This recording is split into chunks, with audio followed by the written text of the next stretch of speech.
All right, let's dive right in. If you're building with Angular 18, 19, 20, or anything beyond, you're going to need a modern blueprint. And today, that's exactly what we're giving you. A complete guide to creating scalable, enterprise-grade applications the new way. Let's get to it. So, you're starting a new project, or maybe you're staring down a big refactor of an old one, and you're asking yourself, what is the right way to do it now? Well, this explainer has the answer. We are going to walk you through the complete modern blueprint for success. You know, the way we architect Angular apps has pretty much fundamentally changed. This isn't just a handful of new suggestions. We're talking about a new standard, one that's designed for scalability, maintainability, and honestly, just a much better developer experience. Before we even think about putting up walls, we have to lay a solid foundation. These are the non-negotiable rules of construction for any modern Angular project.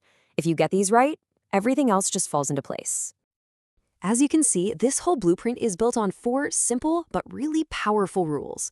First up, we're going all in on standalone components. We're leaving ng modules behind for a much simpler architecture.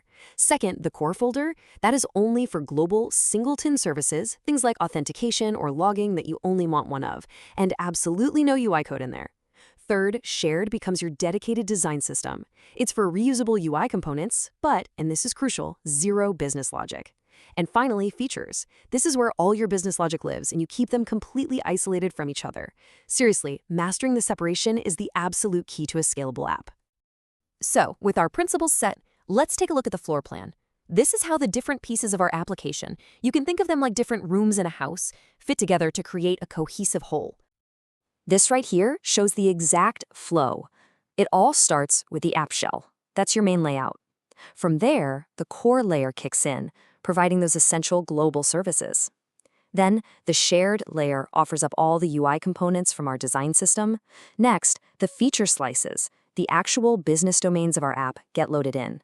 And kind of holding it all together underneath is a dedicated layer just for managing asynchronous data. So how does this actually look in your code editor? Well, pretty much exactly like this. It's a simple, clean folder structure that directly maps to our architectural principles. You've got core for services, shared for UI, and features for everything else.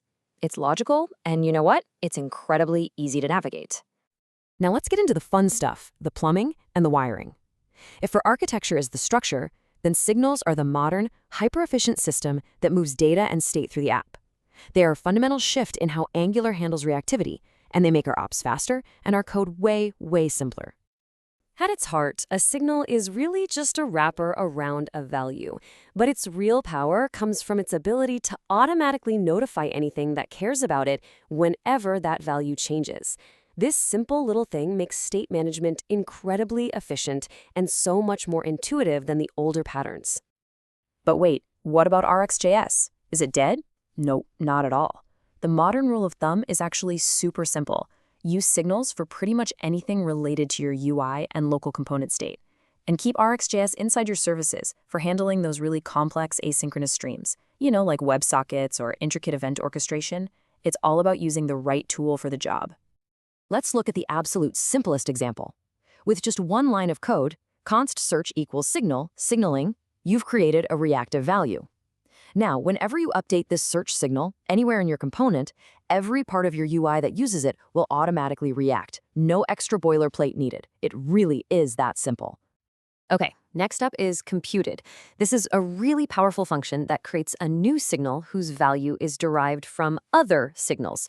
So for example, if you have a signal for a list of users and another one for a search term, a computed signal can automatically generate the filtered list. And the best part? It only recalculates itself when one of its dependencies actually changes. Super efficient. And what about fetching data from an API? Oh man, forget complex NRX effects or manually managing subscriptions. This new HTTP resource utility handles everything with signals. As you can see here, it gives you these reactive signals for the loading state, the final value, and any errors. You can use all of them directly in your template. It's just a much cleaner, more declarative way to do things. All right, so our structure is solid and the wiring is in place. Now it's time for the interior design. A robust design system housed right there in that shared folder is what's going to give our application that consistent professional finish. A great design system is built in layers, just like you see here. It often starts with abstract design tokens in a tool like Figma. We're talking raw values for colors or spacing. Those then get translated into code tokens, like CSS variables. Use those tokens to build your base UI components, like buttons and inputs. From there, you can compose them into more complex domain components, document everything in Storybook, and finally assemble them into your feature screens. Okay. We have our foundation, our structure, and our interior design. Now it's time for the final inspection. Let's put everything we've learned to the test. Let's say you were in a job interview for a senior Angular role. Could you defend this blueprint? Let's run through a little quick hire round. First question, the big one. How would you architect a modern Angular app? What's your elevator pitch for this entire approach? Your answer should hit 4 key points. 1, it's a feature-based architecture. 2, state is managed reactively with signals. 3, data is fetched declaratively with HTTP resource. And 4, there's a strict separation of concerns, with the design system totally isolated in the shared layer. Bam! Next up, this is the million-dollar question for any enterprise project. How does this architecture make sure the application can actually scale as it grows, as the team size grows? And the answer lies in that foundation we laid out at the very beginning. Strict feature isolation means teams can work independently without tripping over each other. A truly shared UI library prevents code duplication. And those firm rules we set for the core and shared layers, they prevent the app from turning into a tangled mess down the road. And that brings us to our final thought here. These principles, feature isolation, clear state management, layered design systems, they aren't just for Angular. So the question to leave you with is this. Are we looking at the new gold standard for enterprise web architecture as a whole? That's definitely something to think about.